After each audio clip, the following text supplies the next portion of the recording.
నా రామసత్యనారాయణ కాదు, మనందరి రామసత్యనారాయణ భీమవరం టాకీస్ పేరు మీద తీసే భారతదేశ చలనచిత్ర చరిత్రలో మొట్టమొదటి ఏఐ, పూర్తిగా ఏఐలో తీస్తున్న చిత్రం.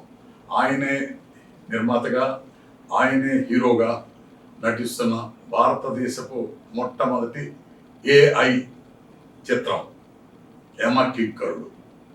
యమకింకరుడు త్వరలో మీరు చూస్తారు. Thank you. అందరికీ నమస్కారం. మారుతున్న టెక్నాలజీలో మనం కూడా మారాలి అనే ఉద్దేశంతో ఆర్టిఫిషియల్ ఇంటెలిజెన్స్ ఈ మధ్యకాలంలో చాలా విచ్చలవిడిగా వస్తుంది. దాన్ని బేస్ చేసుకుని యమకింకరుడు అనే సినిమాని నేను నిర్మాతగా, దర్శకుడిగా, నటుడిగా నేను చేశాను. దాన్ని నన్ను ఎప్పుడు వెన్నట్టుండి అభినందించే మా గుర్తుల్యులు క్రియేటివ్ కమర్షియల్స్ అధినేత శ్రీ కెఎస్ రామారావు గారు ఈవేళ ట్రైలర్ రిలీజ్ చేశారు. వారి ఆశీస్సుల కోసం ఇక్కడ రావడం జరిగింది.